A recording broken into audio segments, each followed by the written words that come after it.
ఇప్పుడు మనము ధ్యానం ఎలా చేయాలో తెలుసుకుందాము. ధ్యానం చేసే పద్ధతి. చక్కగా మనందరము సుఖాసనంలో కూర్చోవాలి. కళ్ళు మూసుకోవాలి. చేతుల్లో చేతులు పెట్టుకొని వేళ్ళల్లో వేలు పెట్టుకోవాలి. కాళ్ళు క్రాస్ చేసుకొని చక్కగా మనకి అనుకూలమైన ప్రదేశంలో అనుకూలమైన పోస్చర్లో కూర్చోవాలి. అదేవిధంగా ధ్యానం అంటే ఇంగ్లీష్లో మెడిటేషన్. ఆనాపానసతి. ఆనాపానసతి అంటే శ్వాస మీద ధ్యాస. ధ్యానం అంటే మనము మన మనస్సుని పరిశూన్యం చేయటం. సరైన ధ్యాన పద్ధతిలో ఆనాపానసతి మనం చేస్తున్నాము. ఆనాపానసతి అంటే శ్వాస మీద ధ్యాస.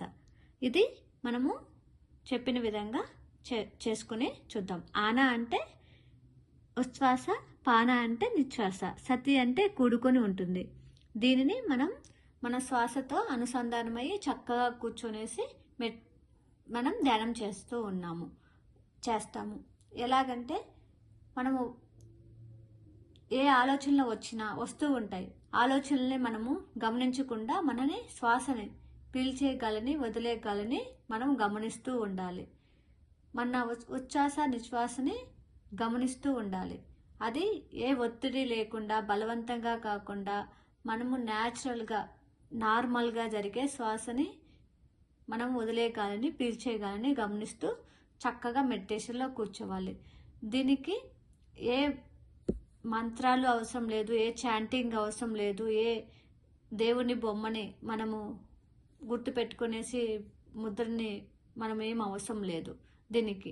ఇది మనము ఓన్లీ మన శ్వాసతో అనుసంధానం అయ్యేసి మనము మెడిటేషన్ ధ్యానం చేసుకోవాలి చక్కగా. దీనికి చిన్న వయసు 3 సంవత్సరాల పిల్లల నుంచి కూడా మనం ఈ ధ్యానం అనేది చేసుకోవచ్చు. దీనికి వయసు నిబంధనలు లేవు. ఈ ధ్యానం అనేది ఏ వయసు ఎంత వయసు ఉంటుందో అంత ఖచ్చితంగా చేయాలి. అంత వయసు ఉన్నవాళ్ళు 5 సంవత్సరాలు ఉన్నవాళ్ళు 5 నిమిషాలు, 10 సంవత్సరాలు ఉన్నవాళ్ళు 10 నిమిషాలు. ఇది మినిమం. ఇది అనేది ఇలా చేయడం అనేది మినిమం. ధ్యానము రోజుకి 2 సార్లు చేసుకుంటే చాలా మంచిది. ధ్యానం చేయడం వల్ల మన మైండ్ మనసు శూన్యమవుతుంది.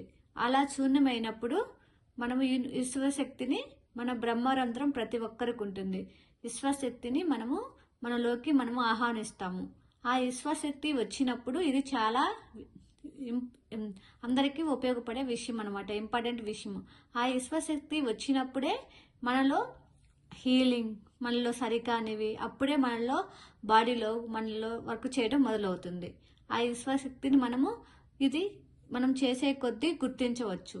అది గమనించగలుగుతాం కూడా. ఇది మెడిటేషన్ చేసే పద్ధతి. ఈ ధ్యానము మనము కంటిన్యూస్గా అనేది అంటే మనము వదిలిపెట్టకుండా 40 రోజులు 42 రోజులు ఖచ్చితంగా చేయాలి. ఏ రోజు వదిలిపెట్టకుండా చేయాలి. అప్పుడు మండలము అంటారు.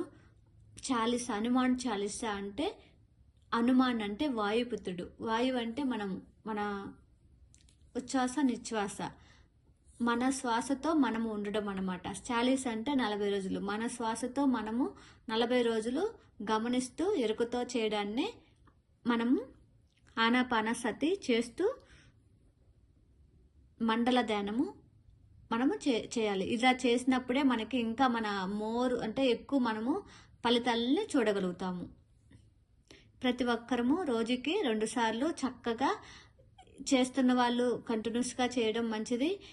ఇప్పుడు కొత్తగా చూస్తున్న వాళ్ళు ఈ రోజు నుంచే మొదలు పెట్టండి. పిల్లలకి, పెద్దవాళ్ళందరూ మనము చేయడం వల్ల చాలా ఉపయోగాలు ఉన్నాయి. అవి తర్వాత వీడియోలో తెలుసుకున్నాం. ప్రతి ఒక్కరూ మెడిటేషన్ చేసుకున్నాం.